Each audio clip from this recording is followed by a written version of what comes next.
इस वीडियो में हम बात करेंगे कि अगर कोई महिला अपने पति या उसके घर वालों पर झूठे मामले दर्ज करती है और वो झूठी साबित होती है तो इसे पति की मानहानि समझा जाएगा, जिसके लिए पत्नी को सजा भी मिल सकती है, प्लस उस पर फाइन भी लगाया जा सकता है। इसी तरह का मामला आया था कर्नाटक हाई कोर्ट में, जिसके बारे में आज हम बात करने वाले हैं।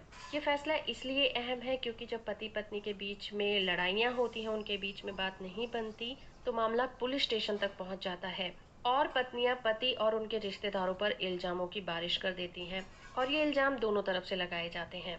आज हम जिस केस की बात कर रहे हैं उसका टाइटल है Sushma Rani versus H N. Nagaraja Rao case, और इस केस की सुनवाई जस्टिस H.B. प्रभाकारा शास्त्री की बेंच कर रही थी। ये एक रिव्यू पिटीशन थी जो कि हाई कोर्ट में पति के द्वारा दायर की गई थी। उसने अपनी पत्नी के खिलाफ मानहानि का मुकदमा दर्ज करवाया था, जिसमें कि ट्रायल कोर्ट ने पत्नी को दोषी पाया था और पत्नी को 1 महीने की सजा और 5,000 रुपए जुर्माना लगाया था। पति इस फैसले से खुश नहीं था, वो अपनी पत्नी की सजा को बढ़वाना चाहता था, इसलिए उसने हाई कोर्ट में अपील दायर की थी। इस मामले में जो पत्नी थी उसने अपने पति पर कुछ ऐसे आरोप लगाए थे जो कि मानहानि के दायरे में आते थे। पहला ये कि पति बहुत ज्यादा शराब पीता है, जिसके बाद उसे मारता पीटता है, और इतना ही नहीं, वो उसके सारे कपड़े उतारकर दोस्तों के सामने नाचने के लिए कहता है। बाद में पत्नी ने इल्जाम लगाया कि पति उसकी दलाली करता है। दोनों पार्टीज को सुनने के बाद फैमिली कोर्ट ने दोनों को साथ रहने के लिए कहा, मगर पत्नी ने ट्रायल कोर्ट में एक अपील दायर की और आरोप लगाया कि पत्नी ने उस पर झूठे आरोप लगाए हैं और समाज में उसकी बहुत ज्यादा मानहानि हुई है, उसकी मान प्रतिष्ठा को ठेस पहुंची है। कोर्ट ने ट्रायल के दौरान आईपीसी के सेक्शन 499 को डिफाइन किया।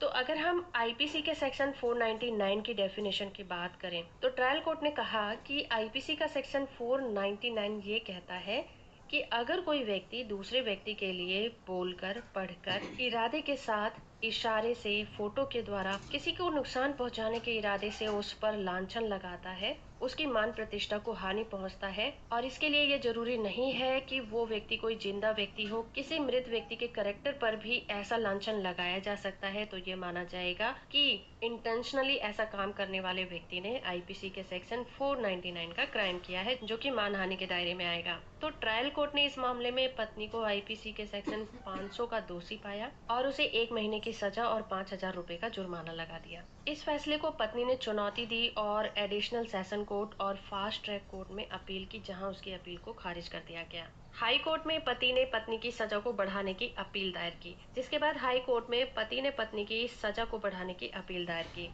अब हाई कोर्ट के सामने 3 चुनौतियां थी। पहला ये कि पत्नी ने आईपीसी के सेक्शन 500 का अपराध किया है या फिर नहीं।